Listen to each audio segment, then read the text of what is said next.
എല്ലാവർക്കും നമസ്കാരം. ഞാൻ അശ്വിൻ. ഭീഷ്മപർവം സിനിമ കണ്ടിറങ്ങി എല്ലാവരും തന്നെ രണ്ട് പേരുകൾ ശ്രദ്ധിച്ചിട്ടുണ്ടാകും: ചോട്ടാ രാജനും ബഡാ രാജനും. അതിൻ്റെ കഥയോ കഥാപാത്രത്തിനെ പറ്റിയൊന്നും ഞാൻ കൂടുതൽ പറയുന്നില്ല, സിനിമയായിട്ട് ബന്ധപ്പെടുത്തിയിട്ടുള്ള കാര്യങ്ങളൊന്നും ഞാൻ പറയുന്നില്ല. പക്ഷേ ആരാണ് ഈ രാജന്മാർ? ഇതിലൊരു രാജൻ മലയാളിയായിരുന്നു, തൃശ്ശൂരുകാരനായിരുന്നു. മുംബൈ അധോലോകത്തെ ഒരു കാലത്ത് അടക്കി വാണിരുന്ന രണ്ട് രാജന്മാരല്ലേ. മുംബൈ അധോലോക ചക്രവർത്തിയായിട്ടുള്ള ദാവൂദിൻ്റെ ഡി കമ്പനിയായിട്ട് ചേർന്ന് പ്രവർത്തിച്ചു. പിന്നീട് ദാവൂദിൻ്റെ തന്നെ ശത്രുവായി, ദാവൂദ് കണ്ടിട്ടുള്ള ഏറ്റവും വലിയ കരുത്തുറ്റ എതിരാളിയായി മാറിയ രാജൻ. ഇവരൊക്കെ ആരാണ്? ബോംബെ അധോലോകത്തിൻ്റെ ചോരമണക്കുന്ന കഥയാണ് ഇന്നിവിടെ പറയാൻ പോകുന്നത്. ഇതിൻ്റെ പ്രധാന റെഫറൻസ് എന്നുള്ളത് ബെസ്റ്റ് സെല്ലറായിട്ടുള്ള എസ് ഹുസൈൻ സെയ്ദിയുടെ ദോങ്രി ടു ദുബായ് ആണ്. വായിച്ചിട്ടില്ലെങ്കിൽ ഒരു തവണയെങ്കിലും വായിക്കുക. ഇന്ന് ഞാനിവിടെ ബോംബെ അധോലോകത്തിൻ്റെയും രാജന്മാരുടെയും ദാവൂദിൻ്റെയും ഒക്കെ കംപ്ലീറ്റ് ചരിത്രം കഴിയാവുന്ന അത്രത്തോളം ചുരുക്കി, പക്ഷേ ഒരു തരത്തിലുള്ള ഡീറ്റെയിലുകൾ നഷ്ടപ്പെടാതെ പറയാൻ ശ്രമിക്കുകയാണ്. അധോലോക രാജാവ് ഇന്ത്യയിലെ വാർത്തകൾ ഇപ്പോഴും ശ്രദ്ധിക്കുന്നുണ്ടെങ്കിൽ 2021 മെയ് 7 എന്നുള്ളത് അദ്ദേഹം വളരെ സന്തോഷിച്ച ഒരു നിമിഷമായിരിക്കും. ഡൽഹിയിലെ എയിംസ് ആശുപത്രിയിൽ അദ്ദേഹം ജീവിതത്തിൽ നേരിട്ടിട്ടുള്ള ഏറ്റവും കരുത്തനായിട്ടുള്ള എതിരാളി രാജേന്ദ്ര സദാശിവ് നിഖാൽജെ എന്നൊരു വ്യക്തി കോവിഡ് മൂലം മരണപ്പെട്ടിരിക്കുന്നു എന്നുള്ള വാർത്തയാണ് ആദ്യം മാധ്യമങ്ങൾ പ്രചരിച്ചത്. എന്നാൽ കുറച്ച് നേരത്തിനുള്ളിൽ തന്നെ AIIMS, All India Institute for Medical Science ആ വാർത്ത തിരുത്തുകയും ആ ഒരു വ്യക്തി മരിച്ചിട്ടില്ല, അദ്ദേഹത്തിന് കോവിഡ് ബാധിച്ച് ക്രിട്ടിക്കലായിരുന്നു, പക്ഷേ ജീവിതത്തിലേക്ക് തിരിച്ചു വന്നു എന്നുള്ളൊരു പത്രലേഖനം അവരിറക്കിയുണ്ടായി. രാജേന്ദ്ര സദാശിവ് നിഖാൽജെ, അയാൾ മറ്റൊരു കുപ്രസിദ്ധമായിട്ടുള്ള പേരിലാണ് അറിയപ്പെട്ടിരുന്നത്, ചോട്ടാ രാജൻ. ദാവൂദിൻ്റെ ജീവിതത്തിൽ അദ്ദേഹം നേരിട്ടിട്ടുള്ള ഏറ്റവും കരുത്തുറ്റതും ശക്തനായിട്ടുമുള്ള എതിരാളി. ഒരു കാലത്ത് ദാവൂദിനോട് തോൾ ചേർന്ന് ഭായിയായിട്ട് പ്രവർത്തിച്ച് ദാവൂദിൻ്റെ ബുദ്ധികേന്ദ്രം എന്ന് തന്നെ ചോട്ടാ രാജനെ വിളിക്കായിരുന്നു. ദാവൂദിൻ്റെ കംപ്ലീറ്റ് ഓപ്പറേഷനും ഡി കമ്പനിയുടെ ശക്തി കേന്ദ്രവും ബുദ്ധികേന്ദ്രവുമായിരുന്നു ചോട്ടാ രാജൻ. പക്ഷേ പിന്നീട് ചോട്ടാ രാജനും ദാവൂദും തമ്മിൽ തെറ്റുകയും ദാവൂദും ചോട്ടാ രാജനും തമ്മിൽ വലിയൊരു യുദ്ധം നടക്കുകയാണ് ചെയ്തത്. ആ യുദ്ധത്തിൽ ഒരുപാട് ജീവനാണ് പൊളിഞ്ഞത്. ദാവൂദ് ചോട്ടാ രാജനെ വധിക്കാനുള്ള ശ്രമത്തിൻ്റെ തൊട്ടടുത്ത് വരെ എത്തിയെങ്കിലും ചോട്ടാ രാജൻ അതിസാഹസികമായിട്ട് രക്ഷപ്പെടുകയായിരുന്നു. തിരിച്ച് ചോട്ടാ രാജൻ പ്രത്യാക്രമണങ്ങൾ നടത്തിയാണ്. അതിൽ ദാവൂദിനെ കൊല്ലാൻ പറ്റിയില്ല, പക്ഷേ ദാവൂദിൻ്റെ കൂട്ടത്തിലുണ്ടായിരുന്ന ബന്ധുക്കളും മിത്രങ്ങളും മരിക്കുകയാണ്. അവരുടെ കൂട്ടത്തിലുണ്ടായിരുന്ന പലരുമാണ് കൊല്ലപ്പെട്ട് വീണത്. ഒരു കാലത്ത് ഇന്ത്യയിലെ രഹസ്യാന്വേഷണ ഏജൻസികൾ ചോട്ടാ രാജൻ്റെയും ദാവൂദിൻ്റെയും പിന്നാലെ ഒരുപോലെയാണ് പാഞ്ഞിരുന്നത്. അവരെങ്ങനെയെങ്കിലും പിടിക്കണം, ആരെങ്കിലും ആദ്യം പിടിക്കണം എന്നുള്ള തരത്തിലാണ് അവർ പോയിക്കൊണ്ടിരുന്നത്. പക്ഷേ ഒരു കാലഘട്ടം എത്തിയപ്പോഴേക്കും ചോട്ടാ രാജനെ കംപ്ലീറ്റ് ഉപേക്ഷിച്ച് അവരുടെ പൂർണ്ണമായിട്ടുള്ള ശ്രദ്ധ ദാവൂദിലേക്ക് കേന്ദ്രീകരിക്കുകയായിരുന്നു. അവർ ചോട്ടാ രാജനെ ഉപേക്ഷിച്ചു, ചോട്ടാ രാജനെ പിടികൂടാൻ ശ്രമം ഉപേക്ഷിച്ചു. അതൊക്കെ എന്തിനായിരുന്നു? ചോട്ടാ രാജനെ പറ്റി അറിയുന്ന മുമ്പ് നമ്മൾ മറ്റൊരു വ്യക്തിയെ പറ്റി അറിയണം, തൃശ്ശൂരുകാരനായിട്ടുള്ള രാജൻ മഹാദേവൻ നായർ. അങ്ങനെ പറഞ്ഞു കഴിഞ്ഞാൽ നമ്മൾ ഭൂരിഭാഗം പേരും അറിയണമെന്നില്ല, ഏതോ ഒരു തൃശ്ശൂരുകാരനല്ലേ. പക്ഷേ മുംബൈ അധോലോകത്തെ വിറപ്പിച്ച ബഡാ രാജൻ എന്ന് പറഞ്ഞു കഴിഞ്ഞാൽ നമ്മൾ ഭൂരിഭാഗം പേര് അറിയുമല്ലേ. ബഡാ രാജൻ എന്ന് പറയുന്നത് തൃശ്ശൂരിൽ നിന്നും 1970കളുടെ പകുതിയോടെ മുംബൈയിലേക്ക് കുടിയേറി പാർത്ത ഒരു മലയാളിയാണ്. അവിടെ ചെന്ന് ഹിന്ദുസ്ഥാൻ അപ്പാരൽസ് എന്ന് പറയുന്ന ഒരു ചെരുപ്പ് കമ്പനിയിൽ ചെരുപ്പ് തുന്നുന്നൊരു ജോലിയായിരുന്നു അദ്ദേഹം ചെയ്തുകൊണ്ടിരുന്നത്.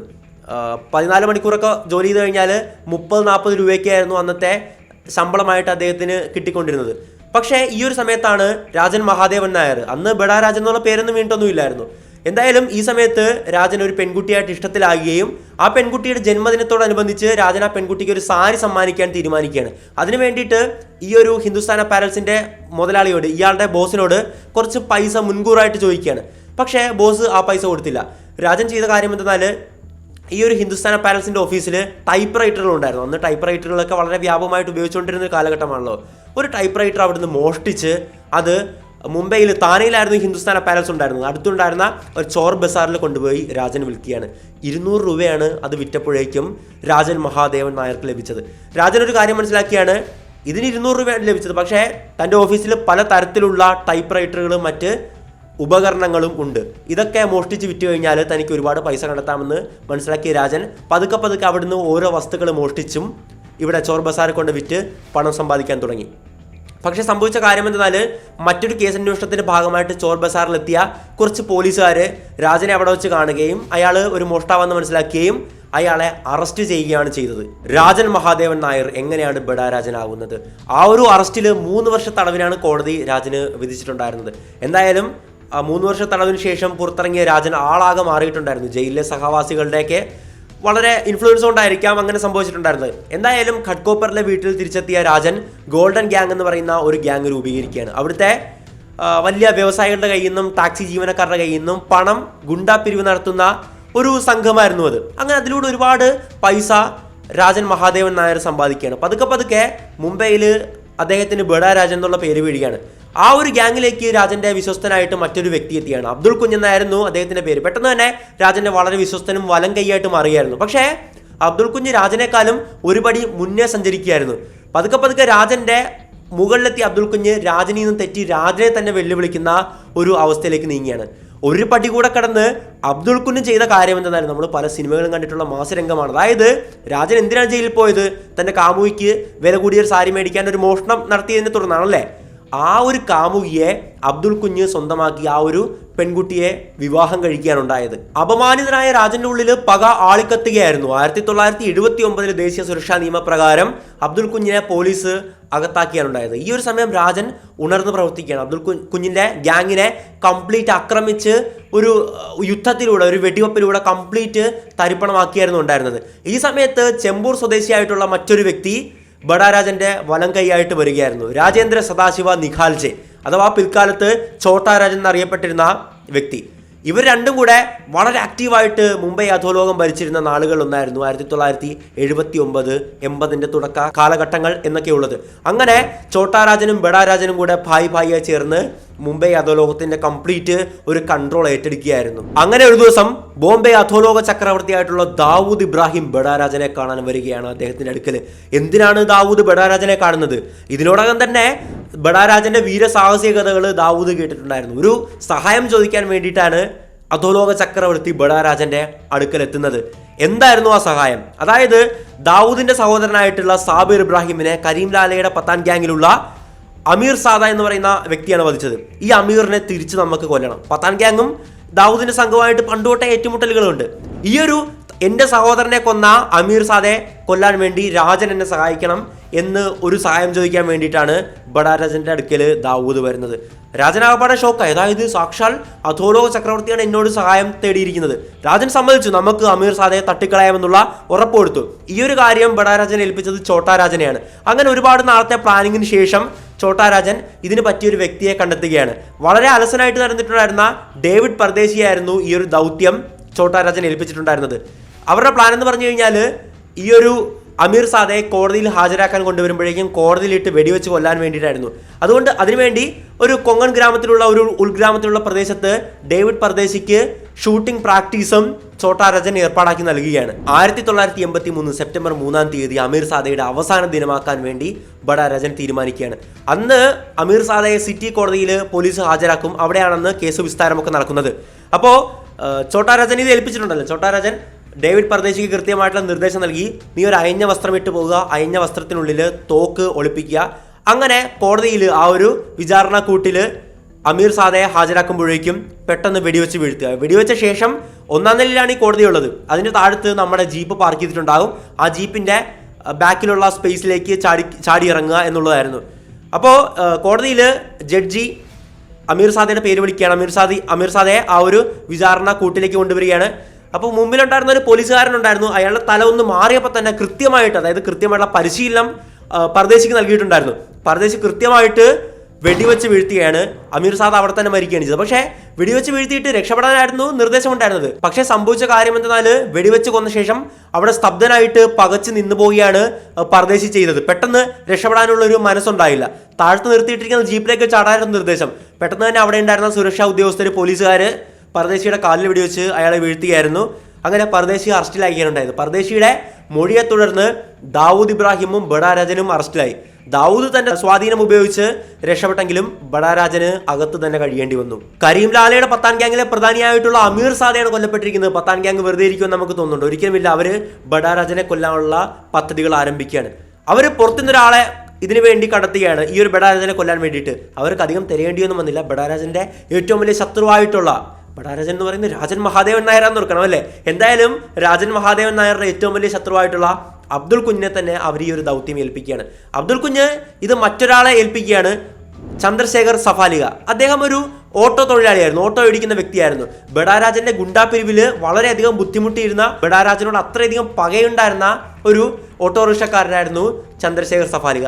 അങ്ങനെ 1983 ഈ ഒരു ബഡാരാജനെ അവിടെയുള്ള ഒരു കോടതിയിൽ വിചാരണയ്ക്ക് കൊണ്ടുവരുമ്പോഴേക്കും കോടതിയിൽ ഇട്ട് തന്നെ വെടിവെച്ച് കൊല്ലാൻ, എങ്ങനെയാണോ അമീർ സാദിയെ കൊന്നത് അതുപോലെ തന്നെ തിരിച്ചു കൊല്ലാനുള്ളതായിരുന്നു ഈ ഒരു അബ്ദുൽ കുഞ്ഞിന്റെ പദ്ധതി. ബഡാരാജന്റെ വിചാരണ നടക്കുന്ന ദിവസമാണ്. അന്ന് ഒരു നാവികന്റെ വേഷത്തിൽ ചന്ദ്രശേഖർ സഫാലിയെ കോടതിയിലേക്ക് ചെല്ലുകയാണ്. അദ്ദേഹത്തിന്റെ പക്കൽ തോക്കുമുണ്ടായിരുന്നു. വിചാരണ നടത്തുന്നതിന്റെ ഇടയ്ക്ക് വെടിവെച്ച് കൊല്ലാനായിരുന്നു സഫാലികയുടെ പ്ലാൻ.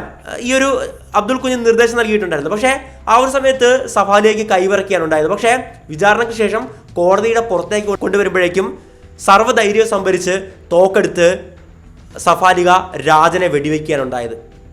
നെറ്റിയിലും കഴുത്തിലുമായിട്ട് രാജന് 4 വെടിയുണ്ടകളാണ് ഏൽക്കുന്നത്.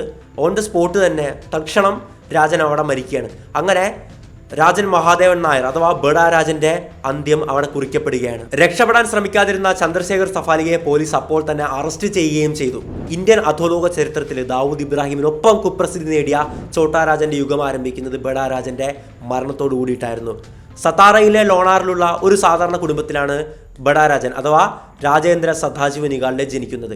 അദ്ദേഹത്തിന് 3 സഹോദരന്മാരും 2 സഹോദരിമാരുമായിരുന്നു ഉണ്ടായിരുന്നത്. 5ാം ക്ലാസ്സിൽ പഠനം നിർത്തിയ രാജൻ ചെമ്പൂരിയിലെ തിയേറ്ററുകളിൽ കള്ള ടിക്കറ്റ് വിൽക്കുന്ന ജോലിയിൽ ഏർപ്പെടുകയാണ്. അതിലൂടെ ചെറിയ ചെറിയ പൈസ അയാൾ സമ്പാദിക്കുകയാണ്. അങ്ങനെ തുടർന്ന് പോന്നുകൊണ്ടിരിക്കുമ്പോഴാണ് പോലീസ് കള്ള ടിക്കറ്റ് വിൽക്കുന്നവർക്കെതിരെയുള്ള നടപടികൾ ആരംഭിച്ചത്. അങ്ങനെ പലതവണ രാജൻ അവിടുന്ന് ഓടി രക്ഷപ്പെട്ടു. പക്ഷേ ഒരു സമയത്ത് തന്നെ ലാത്തി കൊണ്ടടിച്ച പോലീസുകാരനെ, ഒരു കോൺസ്റ്റബിളിനെ രാജൻ തിരിച്ചാക്രമിക്കുകയാണ്. ആ പോലീസുകാരന് സാരമായിട്ട് പരിക്കേറ്റു. ആ ഒരു സംഭവത്തോട് കൂടിയിട്ട് രാജൻ കുപ്രസിദ്ധി ആർജിക്കുകയാണ് ചെയ്തത്. അങ്ങനെ പതിയെ ഗുണ്ടാ പ്രവർത്തനങ്ങളിലൂടെ വളർന്ന് ബഡാരാജന്റെ സംഘത്തിൽ രാജേന്ദ്രൻ എത്തിച്ചേരുകയാണ് ഉണ്ടായത്. അബ്ദുൽ കുഞ്ഞ് ബഡാരാജനെ ചതിക്കുമ്പോഴേക്ക് രാജേന്ദ്രൻ ബഡാരാജന്റെ വലം കൈയായിട്ട് മാറുകയാണ്. അങ്ങനെ ചോട്ടാ രാജൻ എന്ന് അറിയപ്പെടാൻ തുടങ്ങിയാണ്. ബഡാരാജന്റെ മരണശേഷം താൻ സേഫാന്നാണ് അബ്ദുൽ കുഞ്ഞ് വിചാരിച്ചിട്ടുണ്ടായിരുന്നത്. പക്ഷേ ബഡാരാജനേക്കാളും 10 ഇരട്ടി പ്രഹരശേഷിയുള്ള ആളായിരുന്നു ചോട്ടാ രാജൻ. വളരെ തന്ത്രശാലിയായിട്ടുള്ള, വളരെ ബുദ്ധിപരമായിട്ട് എല്ലാ പ്ലാനിങ് നടത്തുന്ന, അതികൂർമ്മ ബുദ്ധിയുള്ള ഒരു അധോലോക നായകൻ, അധോലോക രാജാവ്, അതായിരുന്നു ചോട്ടാ രാജൻ. പോലീസ് കസ്റ്റഡിയിൽ പോലും രാജന് തന്റെ സ്വാധീനം ഉപയോഗിച്ച് ഭേദിക്കാൻ കഴിയുമെന്നുള്ള ഭയം അബ്ദുൽ കുഞ്ഞിനെ വല്ലാതെ വലട്ടുന്നുണ്ടായിരുന്നു. 1984 ജനുവരി മാസത്തിൽ അബ്ദുൽ കുഞ്ഞിനെ വിക്രോലി കോടതിയിൽ ഹാജരാക്കേണ്ട ഒരു ദിനമാണ്. പോലീസുകാർക്ക് കൈക്കൂലി കൊടുത്ത് അബ്ദുൽ കുഞ്ഞിന് കാര്യം സമ്മതിപ്പിക്കുകയാണ്. താൻ സ്വന്തം കാറിൽ വന്നതാണ്. പോലീസ് കാറാണെങ്കിൽ, പോലീസ് ജീപ്പാണെങ്കിൽ ചിലപ്പോൾ ആക്രമിക്കപ്പെടാനുള്ള സാധ്യതകൾ കൂടുമല്ലേ. താൻ ഒറ്റയ്ക്ക് വേറൊരു വഴി എന്തായാലും അവിടെ എത്തിയിരിക്കും, ഉറപ്പാണ് എന്ന് പറഞ്ഞ് പോലീസുകാരെ സമ്മതിക്കുകയാണ്. പറഞ്ഞ പോലെ തന്നെ അബ്ദുൽ കുഞ്ഞ് സ്വന്തം കാറിൽ കോടതിയിൽ ഹാജരാക്കുകയാണ് ഉണ്ടായത്. പെട്ടെന്ന് സ്കെച്ച് എടുത്തില്ലല്ലോ സ്വന്തം കാറിൽ വന്നു കഴിഞ്ഞാൽ. അതായിരുന്നു അബ്ദുൽ കുഞ്ഞിന്റെ പദ്ധതി. പക്ഷേ അതൊന്നും ചോട്ടാ രാജനെ തളർത്തിയില്ല. അയാൾ കൃത്യമായിട്ട് രാജനെ ഫോക്കസ് ചെയ്യുന്നുണ്ടായിരുന്നു, കൃത്യമായിട്ട് സ്കെച്ച് ഇടുന്നുണ്ടായിരുന്നു. എന്തായാലും തിരിച്ചു വന്ന വഴി ചെമ്പൂരിലെ ട്രാഫിക് സിഗ്നലിൽ 2 കാറുകൾ വന്ന് അബ്ദുൽ കുഞ്ഞിന്റെ കാറിനെ തടയുകയാണ്. അതിൽ നിന്നിറങ്ങിയ സംഘം അബ്ദുൽ കുഞ്ഞിന്റെ കാറിലേക്ക് തുരുതുര വെടിവെക്കുകയാണ് ഉണ്ടായത്. പക്ഷേ ആ ഒരു ആക്രമണത്തിൽ അബ്ദുൽ കുഞ്ഞ് സാഹസികമായിട്ട് രക്ഷപ്പെടുകയാണ് ഉണ്ടായത്.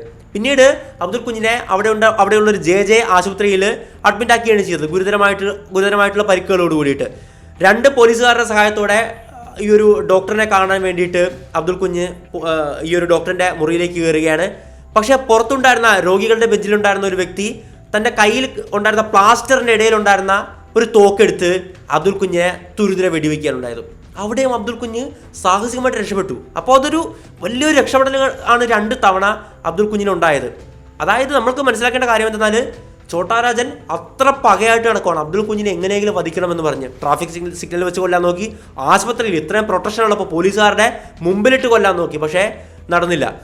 ഈ ഒരു കാര്യങ്ങളൊക്കെ വീക്ഷിച്ചുകൊണ്ട് മറ്റൊരാൾ അവിടെ ഇരിപ്പുണ്ടായിരുന്നു, അധോലോക രാജാവായിട്ടുള്ള, ചക്രവർത്തിയായിട്ടുള്ള ദാവൂദ് ഇബ്രാഹിം. അതായത് ചോട്ടാ രാജനോടൊരു മതിപ്പ് തോന്നുകയാണ്. ഇത്ര വെൽ പ്ലാൻഡ് ആയിട്ട് പല ഓപ്പറേഷൻസും നടത്തുന്നു, വളരെ ബുദ്ധികേന്ദ്രമായിട്ട് ചോട്ടാ രാജൻ പ്രവർത്തിക്കുന്നു. അങ്ങനെ ചോട്ടാ രാജനെ തൻ്റെ ഓഫീസിലേക്ക് വിളിക്കുകയാണ്.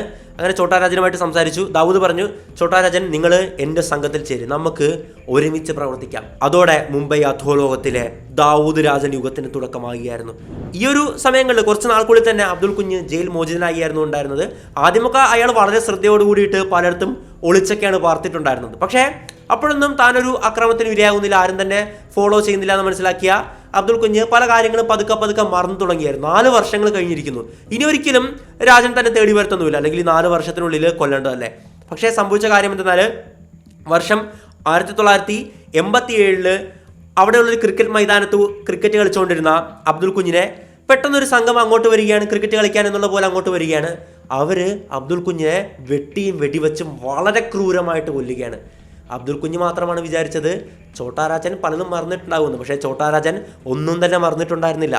എല്ലാം മനസ്സിലൊളിപ്പിച്ച് വെൽ പ്ലാൻഡായിട്ട് നീർന്ന പകയായിട്ട് നടക്കുമായിരുന്നു ഛോട്ടാ രാജൻ. അങ്ങനെ 1987 അബ്ദുൽ കുഞ്ഞിനെ വളരെ ക്രൂരമായിട്ട് ഛോട്ടാ രാജൻ കൊന്നു. പത്താൻ ഗ്യാങ്ങിന്റെ തലവനായിട്ടുള്ള കരീം ലാലയുടെ അനന്തരവനായിരുന്നു സമദ് ഖാൻ.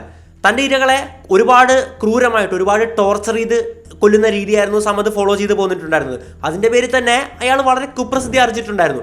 എന്തായാലും സമദിനെ കൊണ്ട് കരീം ലാലയ്ക്ക് വലിയ തലവേദന ഉണ്ടാകുകയാണ് ചെയ്തത്. അതായത് സാധാരണഗതിയിൽ ഇവരെല്ലാവരും വെടിവെച്ചൊക്കെയാണ് കൊല്ലുന്നത്. പക്ഷേ സമദിൻ്റെ കൈ കിട്ടി കഴിഞ്ഞാൽ വളരെ മണിക്കൂറുകളോളം ടോർച്ചർ ചെയ്താണ് ഇരകളെ കൊല്ലുന്നത്. അങ്ങനെ കരീം ലാല ഒരു പത്രപരസ്യം കൊടുക്കുകയാണ്, തൻ്റെ അനന്തരവനായിട്ടുള്ള സമദുമായിട്ട് ഒരു ബന്ധവും തനിക്കില്ല. അതായത് അമ്മാവൻ്റെ പ്രവൃത്തി സമദിനെ വല്ലാണ്ട് ചൊടിപ്പിക്കാനുണ്ടായത്. അങ്ങനെ കരീം ലാലയായിട്ട് സമദ് ഖാൻ തെറ്റി ദാവൂദുമായിട്ട് അടുപ്പം സ്ഥാപിക്കുകയാണ് ചെയ്തത്. എന്നാൽ തന്നെ സ്വതസിദ്ധമായിട്ടുള്ള അഹന്തയ്ക്ക് ഒരു കുറവും വരുത്താൻ സമദ് ഖാൻ തയ്യാറായിരുന്നില്ല. സമദ് ഖാൻ ചെയ്ത വലിയൊരു മണ്ടത്തരം ഉണ്ടായിരുന്നു. അതായത് ദാവൂദിന്റെ സഹോദരനായിട്ടുള്ള നൂറ ഒരിക്കൽ സമദിനെ പറ്റി ബാറിലിരുന്ന് എന്തോ മോശം പറയുകയാണ്. അത് സമദ് അറിയാണ് ചെയ്തത്. ആരാണ്? ദാവൂദിന്റെ സഹോദരനാണല്ലേ. സമദ് ചെയ്ത കാര്യം എന്നാൽ രാത്രിയിൽ, അടുത്ത ദിവസം രാത്രിയിൽ നൂറയുടെ വീട്ടിലേക്ക് പോയിട്ട്, അതായത് ദാവൂദിന്റെ കൂട്ടാളികളും ദാവൂദിന്റെ ബന്ധുക്കളും എല്ലാവരും നിൽപ്പുണ്ട്, അവരുടെ മുമ്പിൽ വെച്ച് ഈ ഒരു നൂറയെ തല്ലി അവശനാക്കിയാണ് ചെയ്തത്. സമദ് ജീവിതത്തിൽ കാണിച്ച ഏറ്റവും വലിയ മണ്ടത്തരമായിരുന്നു അത്. പക്ഷേ ദാവൂദ് കാര്യമായിട്ടൊന്നും പ്രതികരിച്ചിരുന്നില്ല. ദാവൂദിന്റെ ഈ ഒരു പ്രതികരണം ഇല്ലായ്മ സമദിൽ കൂടുതൽ ആത്മവിശ്വാസം വളർത്തിയായിരുന്നു. താൻ ചെയ്ത് ശരിയായി, ദാവൂദിനെ അംഗീകരിക്കുന്നു എന്നുള്ളൊരു ചിന്ത സമദിലേക്ക് വന്നു. അതുമൂലം താൻ വീണ്ടും ഒരുപാട് അഹങ്കാരിയായിട്ട് മാറുകയായിരുന്നു. പക്ഷേ സംഭവിച്ച കാര്യം മറ്റൊന്നായിരുന്നു. നമ്മൾ പല സിനിമകളൊക്കെ കണ്ടിട്ടുള്ള ഒരു രംഗം. 1984 ഒക്ടോബർ 4 സമദ് തന്റെ കാമുകിയെ ഫ്ലാറ്റിൽ കാണാൻ പോവുകയാണ്. കാമുകിയെ കണ്ട ശേഷം ലിഫ്റ്റിൽ താഴത്തെ നിലയിലേക്ക്, ഗ്രൗണ്ട് ഫ്ലോറിലേക്ക് സമദ് വരികയാണ്. ലിഫ്റ്റ് തുറക്കുമ്പോഴേക്കും സമദിനെ അവിടെ കാത്തു നിന്നത് 3 പേരാണ്: ഛോട്ടാ രാജൻ, അലി ആന്തുലെ, അൻവർ ഹമീദ്. സമദ് ആ ഒരു ലിഫ്റ്റ് തുറക്കുമ്പോൾ തന്നെ ഇവർ 3 പേരും കൂടി തുരുതുരെ വെടിവെച്ച് സമദിനെ കൊലപ്പെടുത്തിയാണ് ഉണ്ടായത്. സമദിന്റെ വധത്തോടു കൂടിയിട്ട് പോലീസ് എങ്ങനെയും ദാവൂദിനെ പിടിക്കാനുള്ള പ്രവർത്തനങ്ങൾ ശക്തമാക്കിയാണ് ഉണ്ടായത്. വർഷം 1986 തൻ്റെ ഡി കമ്പനിയുടെ ഓഫീസ് പോലീസ് റെയ്ഡ് ചെയ്യാൻ പോകുന്നുണ്ട് എന്നൊരു രഹസ്യ വിവരം ദാവൂദിന് ലഭിക്കാനുണ്ടായത്. അതിനെ തുടർന്ന് ദാവൂദ് നേരെ ദുബായിലേക്ക് പലായനം ചെയ്യാനുണ്ടായത്. ദാവൂദിന്റെ അവസാനത്തെ പലായനമായിരുന്നു അത്. അതിനുശേഷം ഒഫീഷ്യലി ദാവൂദ് ഇന്ത്യയിൽ വന്നതായിട്ടുള്ള വിവരങ്ങൾ നമുക്കില്ല. ദുബായിൽ പോയിട്ട് അദ്ദേഹം വൈറ്റ് ഹൗസ് എന്നുള്ള പേരിൽ വലിയൊരു ബംഗ്ലാവ് മേടിച്ചിടുകയാണ് ചെയ്തത്. പതുക്കെ തന്റെ വിശ്വസ്തരും വലങ്കയുമായിട്ടുള്ള ആൾക്കാരെ എല്ലാം തന്നെ ദുബായിലേക്ക് ദാവൂദ് ക്ഷണിക്കുകയാണ്. ആദ്യം എത്തിയത് ഇളയ സഹോദരൻ അനീസ് ഇബ്രാഹിം ആയിരുന്നു. പിന്നാലെ അനിൽ പ്രതാപ്, സുനിൽ സാവന്ത്, മനീഷ് ലാലെ, അലി ആന്തുലെ എന്നിവരൊക്കെ ദുബായിലേക്ക് പോവുകയായിരുന്നു. 1987 ഛോട്ടാ രാജനും 1988 ഛോട്ടാ ഷക്കീലും ദുബായിൽ ദാവൂദിനൊപ്പം ചേരുകയാണുണ്ടായത്. ദാവൂദിന്റെ സംഘത്തിൽ 3ാം സ്ഥാനമായിരുന്നു ഛോട്ടാ ഷക്കീലിനുണ്ടായിരുന്നത്. ദാവൂദിന്റെ സംഘത്തിനൊപ്പം എത്തിയില്ലെങ്കിലും അതേ കാലത്ത് തന്നെ വളർന്ന് കുപ്രസിദ്ധി നേടിയ മറ്റൊരു സംഘമായിരുന്നു BRI ഗ്യാങ്. ബാബു ഗോപാൽ റഷീം, രാം നായിക്, അരുൺ ഗാവ്ലി എന്നീ 3 പേരുടെ ചുരുക്കെഴുത്തായിരുന്നു BRI എന്നുള്ളത്. രാം നായിക്കാണ് ഈ ഒരു സംഘത്തിലെ നെടുന്തൂണ്. സംഭവിച്ച കാര്യം എന്തെന്നാൽ ദാവൂദിന്റെ സംഘത്തിലെ ശരത് ഷെട്ടി, ദാവൂദിന്റെ അടുത്ത സുഹൃത്തും കൂടിയാണ്, ശരത് ഷെട്ടിയും BRI ഗ്യാങ്ങിലെ രാം നായിക്കും തമ്മിൽ മുംബൈയിലുള്ള ഒരു 50 കോടി വസ്തുവിന്റെ ഉടമസ്ഥാവകാശത്തെ ചൊല്ലി തർക്കം വരികയാണ്. അത് എനിക്ക് വേണമെന്ന് പറഞ്ഞ് അങ്ങനെ തർക്കം രൂക്ഷമായി പ്രശ്നമായപ്പോഴേക്കും ദാവൂദ് ഇവരെ രണ്ടുപേരും ദുബായിലേക്ക് വിളിപ്പിക്കുകയാണ്. നമുക്ക് ചർച്ച ചെയ്ത് പരിഹരിക്കാമെന്ന് പറഞ്ഞ്. പക്ഷേ ദാവൂദ് ആ ചർച്ചയിലെടുത്ത തീരുമാനം എന്തെന്നാൽ രാം നായിക്ക് ശരത് ഷെട്ടിക്ക് ആ ഒരു സ്ഥലം വിട്ട് കൊടുത്തതിൽ ശരത്ത് കൃത്യമായിട്ടുള്ള അതിൻ്റെ എമൗണ്ട് തരും എന്നുള്ള കാര്യമാണ്. കുബേരനായിട്ടുള്ള രാം നായിക്ക് തിരിച്ച് നാട്ടിലെത്തുകയാണ്. രാം നായിക്കിനെ കണ്ട് അരുൺ ഗാവ്ലി പറഞ്ഞു, ദാവൂദ് അങ്ങനെ ചെയ്യാൻ പാടില്ലായിരുന്നു, ഒരിക്കലും സ്ഥലം നീ വിട്ടുകൊടുക്കാൻ പാടില്ലായിരുന്നു, ദാവൂദിനെ നമുക്കൊരു പാഠം പഠിപ്പിക്കണമെന്ന് പറഞ്ഞു. എന്നാൽ വൈകാതെ പോലീസുകാരുമായിട്ട് നടന്ന ഏറ്റുമുട്ടലിൽ BRI സംഘത്തിലെ രാം നായിക്ക് കൊല്ലപ്പെടുകയാണുണ്ടായത്. അഭിപ്രായങ്ങൾ വന്നത് ദാവൂദ് പോലീസുകാർക്ക് പൈസ കൊടുത്തുകൊണ്ട് മനഃപൂർവ്വം ചെയ്യിച്ചതാണെന്നുള്ള കാര്യമാണ്. രണ്ടാമത്തെ ഊഴം ഇനി ബാബു റഷീമിൻ്റെതാണല്ലേ, ബാബു ഗോപാൽ റഷീം. ഏതോ ഒരു കേസിൽ ബാബു ഗോപാൽ റഷീം അകത്തായിരുന്നു, അതായത് പോലീസ് സെല്ലിലായിരുന്നു. വിജയ് ഉദ്ദേക്കർ കഞ്ചാറി എന്ന് പറയുന്ന ഒരാളുടെ നേതൃത്വത്തിലുള്ള ഒരു സംഘം പോലീസ് സ്റ്റേഷൻ കയറി ആക്രമിച്ച് ബാബു റഷീമിനെ കൊല്ലുകയാണ്. ഛോട്ടാ രാജനാണ് ഇത് ആസൂത്രണം ചെയ്തതെന്ന് പിന്നീട് തെളിഞ്ഞു. അങ്ങനെ BRI സംഘത്തിൽ അരുൺ ഗാവ്ലി മാത്രമായിട്ട് അവശേഷിക്കുകയായിരുന്നു. മുംബൈയിലെ ദാവൂദ് സംഘത്തിന് കനത്ത നാശം വിതയ്ക്കാൻ അരുൺ ഗാവ്ലി തീരുമാനിക്കുകയാണ്. അതിനുവേണ്ടി അയാൾ കണ്ടെത്തിയത് സതീഷ് രാജയായിരുന്നു. ദാവൂദ് സംഘത്തിലെ പ്രധാനിയും ഷാർപ്പ് ഷൂട്ടറുമായിരുന്നു രാജ. അങ്ങനെ 1988 നവംബർ 1 കനത്ത സുരക്ഷയിൽ കാറിൽ സഞ്ചരിച്ചുകൊണ്ടിരിക്കുമ്പോൾ ഗാവ്ലിയുടെ സംഘം കാർ തടയുകയും ചില്ല് ചുറ്റിവെച്ച് അടിച്ചു പൊളിക്കുകയും സതീഷ് രാജയെ തുരുതുരെ വെടിവെച്ച് കൊല്ലുകയാണ് ചെയ്തത്. ദാവൂദ് പെട്ടെന്നൊന്ന് പതറിയെങ്കിലും ദാവൂദും തിരിച്ചടിക്കാൻ തീരുമാനിക്കുകയാണ്. പതിവ് പോലെ ഈ ഒരു ദൗത്യത്തിന്റെ ചുമതല ദാവൂദ് ഛോട്ടാ രാജനെ ഏൽപ്പിക്കുകയായിരുന്നു. ഛോട്ടാ രാജനെ ലക്ഷ്യം വെച്ചത് അരുൺ ഗാവ്ലി സഹോദര തുല്യനെ കണക്കാക്കുന്ന അശോക് ജോഷിയാണ്. അങ്ങനെ അതേ വർഷം ഡിസംബർ 6 പൂനെയിലേക്ക് കാറിൽ സഞ്ചരിക്കുകയായിരുന്ന ജോഷിയുടെ കാറിനെ ഛോട്ടാ രാജന്റെ നേതൃത്വത്തിലുള്ള 15-അംഗ സംഘം വന്ന് തടയുകയും കാറിന്റെ ചില്ല് അടിച്ചു പൊട്ടിക്കുകയും ജോഷിയെ വെടിവെച്ച് കൊല്ലുകയാണ് ചെയ്തത്. ജോഷിയുടെ ഡ്രൈവറായിരുന്നു ഒറ്റുകാരൻ. അപ്പോൾ നമ്മൾ ശ്രദ്ധിക്കേണ്ട കാര്യം എന്തെന്നാൽ ഇവർ പ്രതികാരം ചെയ്യുന്നത് അതേ രീതിയിലാണെന്നുള്ള കാര്യമാണ്. എന്തായാലും ജോഷിയുടെ മരണത്തോടു കൂടിയിട്ട് മുംബൈയിൽ ദാവൂദ് ഗാവ്ലി സംഘങ്ങൾ തമ്മിലുള്ള നിരന്തര യുദ്ധത്തിന് തുടക്കമാകുകയായിരുന്നു. ജോഷിയുടെ മരണത്തോടു കൂടിയിട്ട് അരുൺ ഗാവ്ലിയുടെ ഉപദേശകനായിട്ടുള്ളത് ഇവരുടെ മൂത്ത സഹോദരനായിട്ടുള്ള പാപ്പ ഗാവ്ലിയാണ്. ദാവൂദിന്റെ സംഘത്തിലെ മറ്റൊരു ഷാർപ്പ് ഷൂട്ടർ പാപ്പ ഗാവ്ലിയും വെടിവെച്ച് കൊല്ലുകയാണ്. അങ്ങനെ തൽക്കാലത്തേക്ക് അരുൺ ഗാവ്ലി പൂർണ്ണമായിട്ട് തളരുകയായിരുന്നു. ഈ സമയം കൊണ്ട് ഗാവ്ലിയുടെ സംഘത്തെ ഛോട്ടാ രാജനും ദാവൂദും ചേർന്ന് നിലംപരിശാക്കാൻ തുടങ്ങി. അവസാനം ഗതികെട്ട് രണ്ടും കൽപ്പിച്ച ഗാവ്ലി ഇവരുടെ കുടുംബത്തിലെ ഒരു പ്രധാനിയായിട്ടുള്ള വ്യക്തിയെ കൊല്ലാൻ വേണ്ടി തീരുമാനിച്ചു. അതാരാന്ന് നോക്കുവാണെങ്കിൽ ദാവൂദിന്റെ ഏറ്റവും പ്രിയപ്പെട്ട സഹോദരിയാണ് ഹസീന. ഹസീനയുടെ ഭർത്താവായിട്ടുള്ള ഇബ്രാഹിം പാർക്കറെയാണ്. ഇബ്രാഹിം പാർക്കർ എന്ന് പറയുന്ന ഒരു ഹോട്ടൽ നടത്തുന്ന വ്യക്തിയാണ്. അങ്ങനെ വർഷം 1992 ജൂലൈ 26 ഗാവ്ലിയുടെ നേതൃത്വത്തിലുള്ള സംഘം ഇബ്രാഹിം പാർക്കറെ അയാളുടെ സ്വന്തം ഹോട്ടലിട്ട് വെടിവെച്ച് കൊല്ലുകയാണുണ്ടായത്. ഈ ഒരു സംഭവത്തോടെ ദാവൂദ് ആകപ്പാടെ തളർന്നു പോവുകയായിരുന്നു. കാരണം അദ്ദേഹത്തിന് കുടുംബക്കാരുടെ മുഖത്ത് നോക്കാൻ പറ്റാത്ത അവസ്ഥയാണ് പിന്നീട് അങ്ങോട്ടുണ്ടായത്. കാരണം ഏറ്റവും പ്രിയപ്പെട്ട സഹോദരിയുടെ ഭർത്താവാണ് ഇവരുടെ ചോരക്കളിയിൽ മരണപ്പെട്ടിരിക്കുന്നത്. ഡി കമ്പനിയിൽ രാജന്റെ സ്വാധീനം നാൾക്ക് നാൾ വർദ്ധിച്ചു വരികയാണുണ്ടായത്. ആ ഡി കമ്പനിയുടെ ബുദ്ധികേന്ദ്രം, പൂർണ്ണമായിട്ടുള്ള ബുദ്ധികേന്ദ്രം രാജൻ തന്നെയാണ് നമുക്ക് പറയേണ്ടിയിരിക്കുന്നത്. റഷ്യയിലെ സോളണ്ട് സെവസ്കിയ എന്ന് പറയുന്ന ഒരു ഗ്യാങ്ങിന്റെ മോഡൽ എടുത്തുകൊണ്ട് ഒരു കോർപ്പറേറ്റ് രീതിയിലാണ് രാജൻ ഡി കമ്പനി ഓപ്പറേറ്റ് ചെയ്തിട്ടുണ്ടായിരുന്നത്. ഒരുപാട് മേഖലകളുണ്ടാകും, ഓരോരോ വിഭാഗങ്ങളുണ്ടാകും, അതിനോരോ ഹെഡിനെ വയ്ക്കും. ഈ ഒരു ഹെഡിന്റെ എല്ലാം മേൽനോട്ടം വഹിക്കുന്ന ഒരു CEO ആയിരുന്നു രാജൻ. ആ ഒരു സമയത്ത് ലോകത്തിന്റെ പല ഭാഗങ്ങളിലായിട്ട് 5000 കണക്കിന് വരുന്ന ആൾക്കാർ ഡി കമ്പനിക്ക് വേണ്ടി പ്രവർത്തിക്കുന്നുണ്ടായിരുന്നു. കൂടാതെ പല രാജ്യത്തുള്ള തീവ്രവാദ ഈ ഒരു ഗ്യാങ്സ്റ്റേഴ്സുമായിട്ട് സൈപ്രസ്, സൊമാലിയ, കറാച്ചി അവിടെയൊക്കെയുള്ള വൻ ഗുണ്ടാ സംഘങ്ങളുമായിട്ട് രാജന് അടുത്ത ബന്ധമുണ്ടായിരുന്നു. മുംബൈയിൽ വ്യവസായികളിൽ നിന്നും സിനിമാക്കാരിൽ നിന്നും മാത്രമല്ല ഗുണ്ടാപിരിവ് നടത്തിയത്, സർക്കാർ ഏജൻസികളിൽ നിന്നും രാജൻ ഗുണ്ടാപിരിവ് നടത്തുകയാണ്. ഓരോ മാസവും മിനിമം 80 ലക്ഷം രൂപ വെച്ചാണ് ഇവർ ഇന്നൊക്കെ പിരിച്ചിട്ടുണ്ടായിരുന്നത്. പല സിനിമകൾക്കും ഇവർ പണം മുടക്കിയാണ്. ബിനാമി പേരുകളിൽ 122ഓളം വരുന്ന ബാറുകളും പബ്ബുകളും ഓപ്പറേറ്റ് ചെയ്യുകയാണ്. എല്ലാ ജീവനക്കാർക്കും കൃത്യമായിട്ട് രാജൻ ശമ്പളം വിധിച്ചു കൊടുക്കുമായിരുന്നു. മാത്രമല്ല ഒരു ശമ്പളത്തിൻ്റെ ഒരു ഭാഗം ഈ ഒരു ജയിലിൽ കഴിയുന്ന ഇവരുടെ മെമ്പേഴ്സിന് ഭക്ഷണം എത്തിച്ചു കൊടുക്കാനുള്ള ആ ഒരു ഫണ്ടിലേക്കൊക്കെ മാറ്റിവെക്കുകയായിരുന്നു. എന്തായാലും രാജൻ ഇങ്ങനെ വളർന്നുകൊണ്ടിരിക്കുമ്പോഴേക്കും ആ ഒരു സംഘത്തിലെ 3 പേർക്ക് രാജനോട് തീരാത്തൊരു അസൂയ തോന്നുകയാണ്. ശരത് ഷെട്ടി, സുനിൽ സാവന്ത്, ഛോട്ടാ ഷക്കീൽ, ഈ 3 പേരായിരുന്നു അവർ.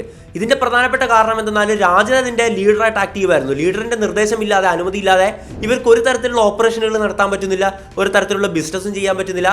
അങ്ങനെ അവസാനം സഹികെട്ടി ഈ 3 പേരും കൂടി ദാവൂദിനെ കണ്ട് കാര്യം പറയാണ്, ഇങ്ങനെ പോയി കഴിഞ്ഞാൽ രാജൻ ഈ ഒരു സംഘം പിളർത്തും, രാജനെ കൃത്യമായിട്ട് നിർത്തേണ്ടടുത്ത് നിർത്തണമെന്ന് ദാവൂദിനെ അടുക്ക് ചെന്ന് പറയുകയാണ്. പക്ഷേ അപ്പോൾ പറഞ്ഞത് ദാവൂദിന് വലിയ കാര്യമായിട്ടൊന്നും എടുത്തില്ല. കാരണം ദാവൂദിന് രാജൻ എന്ന് പറയുന്നത് വലിയൊരു അടുത്ത ബന്ധമുള്ള ആൾ തന്നെയായിരുന്നു. വേറൊരു കാര്യം കൂടി ഇവർ പറയുകയാണ്, അതായത് തൻ്റെ സഹോദരിയുടെ ഭർത്താവിനെ കൊന്ന, ഇബ്രാഹിം പാർക്കറെ കൊന്ന വ്യക്തി ഇപ്പോഴും സുഖമായിട്ടിരിക്കുകയാണ്, രാജൻ അവർക്കെതിരെ ഒന്നും ചെയ്യുന്നില്ല.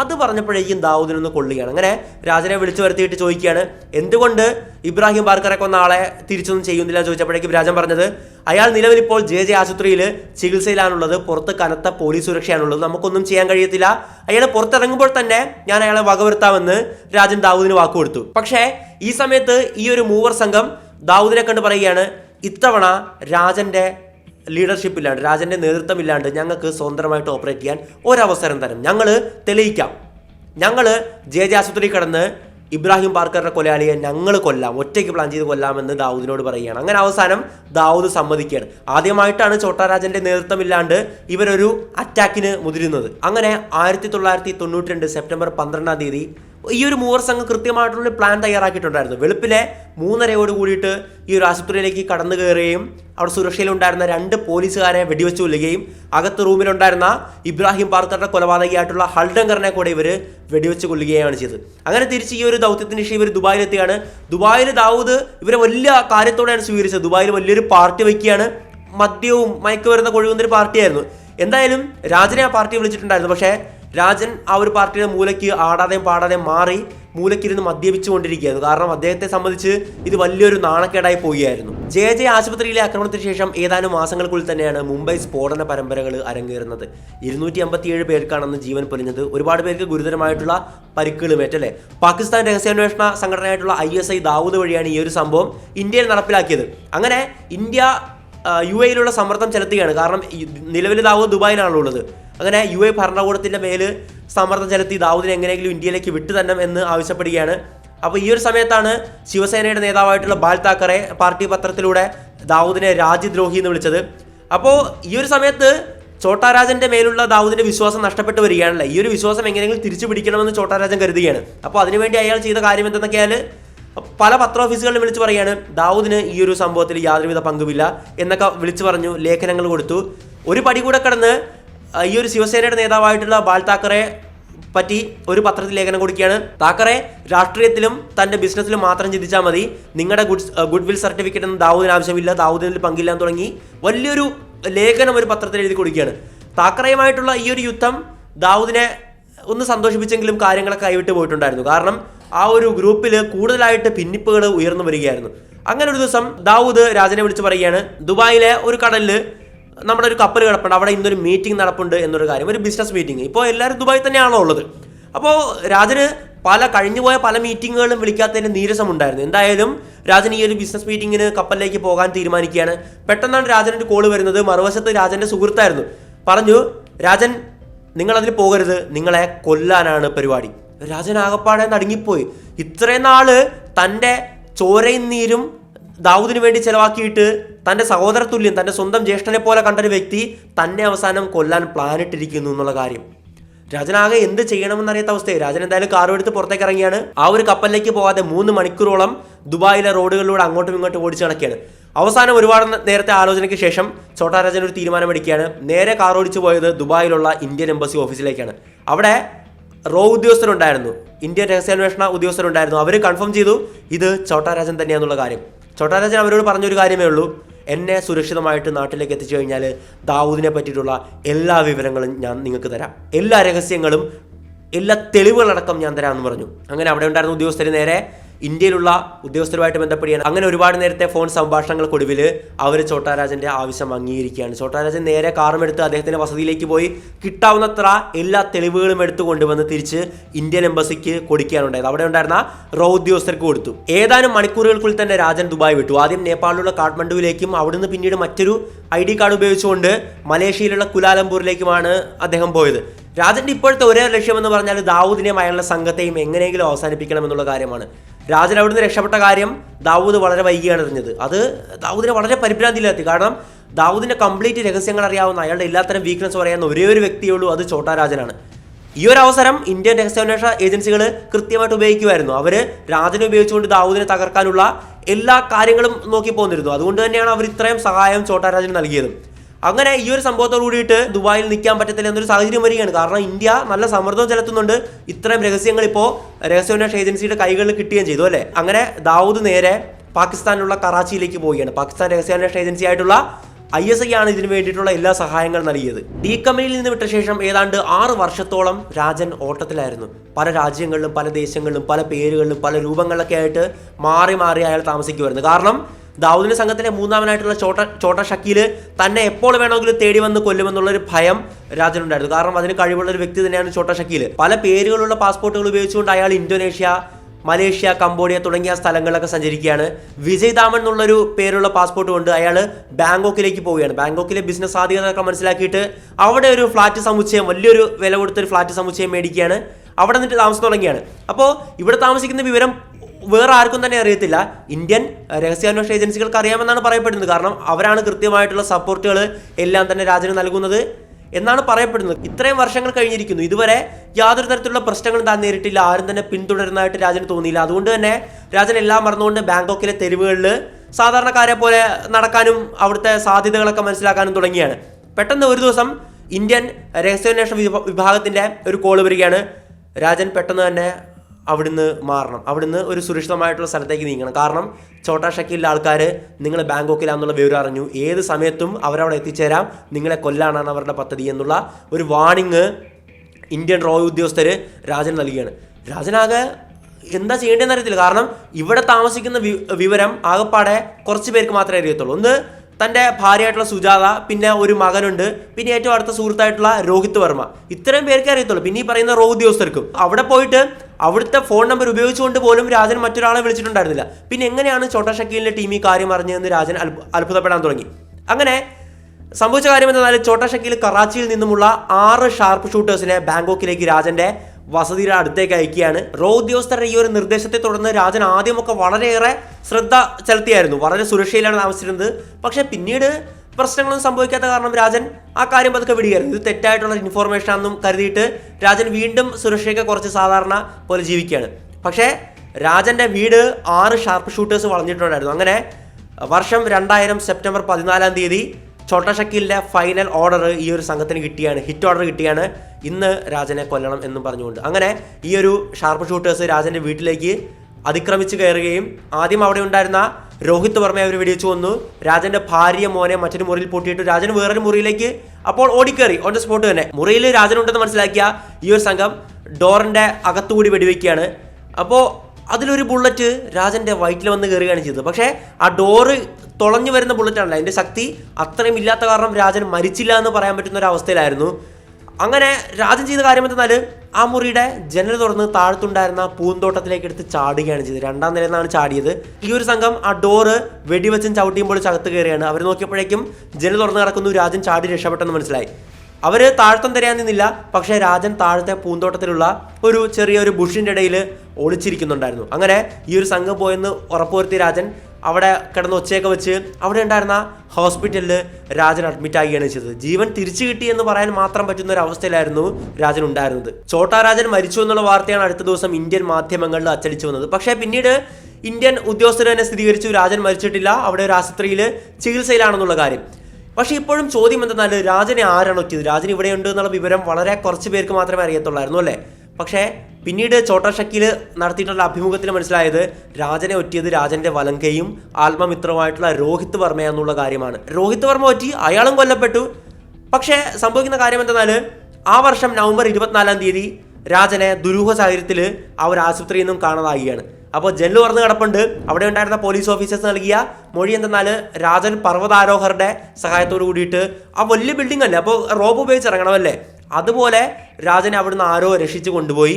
രാജൻ അവിടുന്ന് ആശുപത്രിയിൽ നിന്ന് ചാടിപ്പോയി എന്നുള്ള വിവരമാണ് അപ്പോൾ അവിടുത്തെ പോലീസുകാർ കൊടുത്തത്. പക്ഷേ തായ്ലാൻഡിലെ രാജന്റെ അഡ്വക്കേറ്റ് പറഞ്ഞ കാര്യം എന്തെന്നാൽ തായ്ലാൻഡ് പോലീസ് മേധാവിക്ക് $5 ലക്ഷം കൈക്കൂലി കൊടുത്തിട്ടാണ് രാജൻ അവിടുന്ന് രക്ഷപ്പെട്ടത് എന്നുള്ള കാര്യമാണ്. തായ്ലാൻഡിൽ നിന്നും രാജൻ രക്ഷപ്പെട്ടത് എങ്ങോട്ടാണെന്ന് ആർക്കും തന്നെ അറിയത്തില്ലായിരുന്നു. ചില മാധ്യമങ്ങളിൽ വന്നത് രാജൻ ഓസ്ട്രേലിയക്കാണ് പോയതെന്നും ചില മാധ്യമങ്ങളിൽ വന്നു രാജൻ കംബോഡിയക്കാണ് പോയതെന്നുള്ള കാര്യമൊക്കെ തന്നെയാണ്.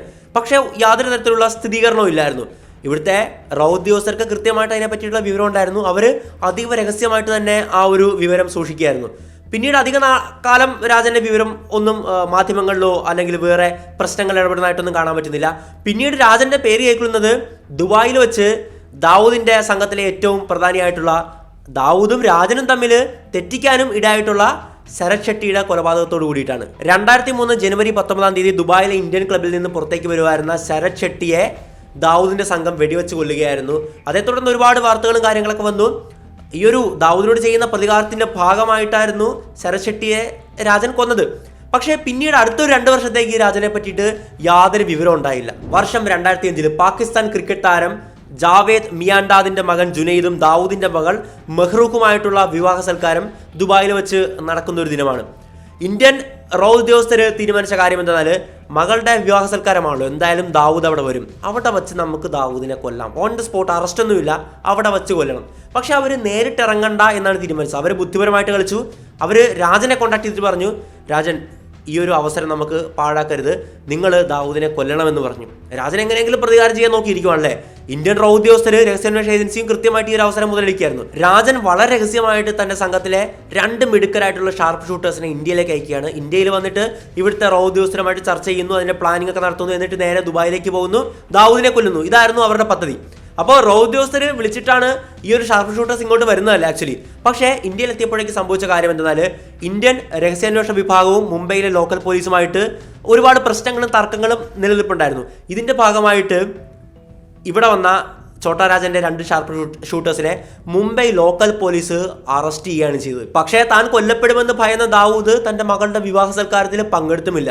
അപ്പോൾ ഇവര് തോക്കും പരിവാരങ്ങളുമായിട്ട് അങ്ങോട്ട് പോയെങ്കിലും ദാവൂദ് അവിടെ ഉണ്ടാകുമായിരുന്നുമില്ല. 2011 ജൂൺ 11 മെയ്ഡേ റിപ്പോർട്ടറായിട്ടുള്ള ജ്യോതിർമയി ഡേ വെടിവെച്ച് വന്നാണ് രാജന്റെ പേരിലുള്ള അവസാനത്തെ കേസ്. അദ്ദേഹം മുംബൈ അധോലോകത്തിന്റെ പുറം ലോകമറിയാത്ത കഥകളൊക്കെ പുറത്തു കൊണ്ടുവരുന്ന ഒരു വ്യക്തിയായിരുന്നു. അതുകൊണ്ട് തന്നെ അധോലോകത്തിന്റെ കണ്ണിലെ കരടായിരുന്നു ജെ ഡേ എന്നുള്ളത്. പിന്നീട് ഒരുപാട് നാള് രാജനെ പറ്റിയിട്ട് വലിയ വിവരങ്ങളൊന്നും ഉണ്ടായിരുന്നില്ല. എന്നാൽ അപ്രതീക്ഷിതമായി 2015 ഒക്ടോബർ 26 ഇന്തോനേഷ്യയിലെ ബാലി എയർപോർട്ടിൽ വെച്ച് അവിടുത്തെ പോലീസ് രാജനെ അറസ്റ്റ് ചെയ്യാനുണ്ടായത്. ഓസ്ട്രേലിയയിലെ സിഡ്നിയിൽ നിന്ന് ബാലിയിലേക്ക് വന്ന് പറന്നിറങ്ങിയായിരുന്നു. ഇന്റർപോൾ നൽകിയിട്ടുള്ള രഹസ്യ വിവരത്തെ തുടർന്നായിരുന്നു ബാലി പോലീസ് രാജനെ അറസ്റ്റ് ചെയ്തത്. അങ്ങനെ രാജനെ പതുക്കെ ഇന്ത്യയിലേക്ക് കൈമാറുകയാണ്. ഇപ്പോൾ രാജൻ നിലവിലുള്ളത് തീഹാർ ജയിലിലാണല്ലേ. പക്ഷേ പലരും പറഞ്ഞത് ദാവൂദിനെതിരായിട്ടുള്ള ഓട്ടത്തിൽ ശാരീരികവും മാനസികമായിട്ട് ആകപ്പാടെ തളർന്ന രാജൻ മനഃപൂർവ്വം പിടികൊടുത്തതാണ് എന്നുള്ള കഥകളൊക്കെ പുറത്തു വരുന്നുണ്ട്. ചിലപ്പോൾ ആയിരിക്കാം, പക്ഷേ മനഃപൂർവ്വം പിടികൊടുത്തു എന്ന് പറയുന്നത് ഇത്ര വലിയൊരു ആൾക്ക് നാണക്കേടല്ലേ. അതുകൊണ്ട് ആ കഥകളൊക്കെ ഇവിടുത്തെ രഹസ്യാന്വേഷണ ഏജൻസികൾ പോലും മറച്ചു വെച്ചിരിക്കാം. എന്തായാലും രാജനെ പറ്റി നോക്കുകയാണെങ്കിൽ തീഹാർ ജയിലാണെങ്കിൽ കൂടിയിട്ട് പുറത്ത് പല ബിനാമി പേരുകളിലായിട്ട് 4000 കോടി രൂപയുടെ സ്വത്തുകളാണ് രാജനുള്ളത്. പല പബ്ബുകളും ബാറുകളും ബിനാമി പേരുകളിൽ ഓപ്പറേറ്റ് ചെയ്യുന്നുണ്ട്. അവിടെ ഇരുന്നൊക്കെ പല കാര്യങ്ങൾ നിയന്ത്രിക്കുന്നുണ്ട് എന്ന് തന്നെ പറയേണ്ടിയിരിക്കുന്നു.